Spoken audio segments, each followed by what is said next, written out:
साल 2025 खत्म हो रहा है और ब्रिटेन एक बहुत ही दिलचस्प मोड़ पर खड़ा है। कई बड़े बदलाव हो रहे हैं जो देश के भविष्य को एक नई शक्ल दे रहे हैं। तो चलिए देखते हैं कि असल में हो क्या रहा है। तो सवाल ये उठता है कि 2025 के आखिर में ब्रिटेन की तस्वीर आखिर है कैसी।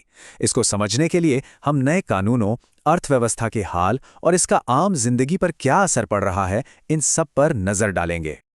देखिए, एक बात तो साफ है, ब्रिटेन बदल रहा है।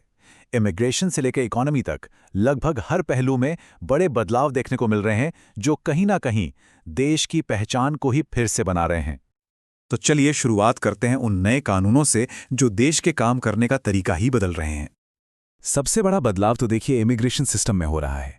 जहां पहले परमानेंट रेजिडेंसी का रास्ता लगभग 5 साल का था, अब वो बढ़कर 10 साल या उससे भी ज्यादा का हो सकता है। शरणार्थियों को भी अब स्थायी स्टेटस की जगह टेम्पररी प्रोटेक्शन मिल सकता है।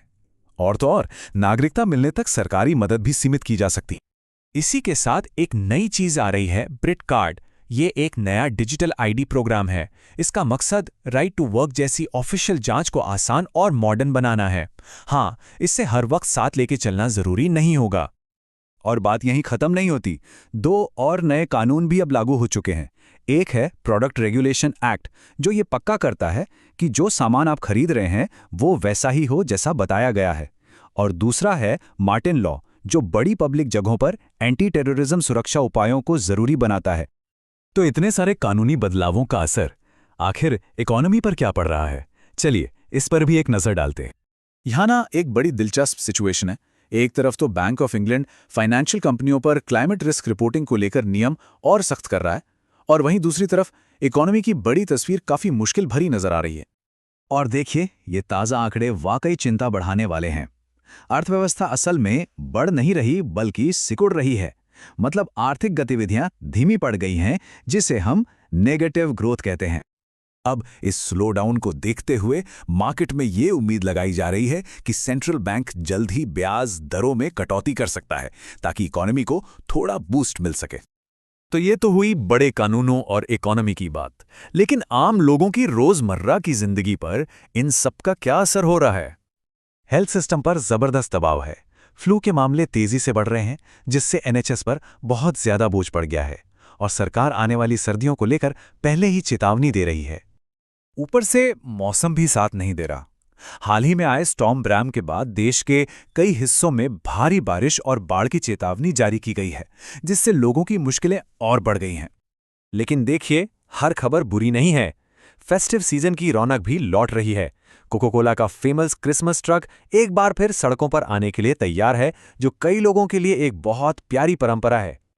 और कल्चर की बात करें तो ब्रैडफोर्ड का यूके सिटी ऑफ कल्चर के तौर पर साल भर का जश्न अब खत्म हो रहा है, जिसने देश की कला और क्रिएटिविटी को सेलिब्रेट किया। तो अब आगे क्या? चलिए अब नजर डालते हैं उन बड़ी बहसों पर जो ब्रिटेन के आने वाले कल को शक्ल देंगी। ट्रांसपोर्ट को लेकर ब्रिटेन एक अलग रास्ता अपनाता दिख रहा है।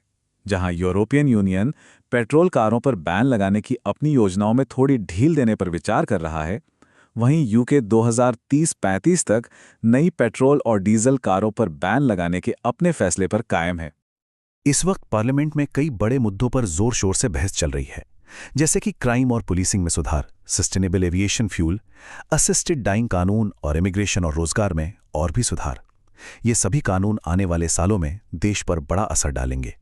तो कुल मिलाकर देखें तो दिसंबर 2025 में ब्रिटेन एक बहुत ही कॉम्प्लेक्स दौर से गुजर रहा है। बड़े कानूनी बदलाव हो रहे हैं, इकोनॉमी संघर्ष कर रही है, और समाज पर भी कई तरह के दबाव हैं। इमिग्रेशन, डिजिटल आईडी और सुरक्षा पर नए नियम तो लागू हो ही चुके हैं, और संसद में इससे भी बड़े बदलावों पर बहस जारी है। तो इतने सारे नए नियमों, एक अनिश्चित इकोनॉमी और इन तमाम बदलावों के बीच 2026 में एक कैसा ब्रिटेन हमारे सामने आएगा, ये एक बड़ा सवाल है, और इसका जवाब हमें आने वाला वक्त ही देगा।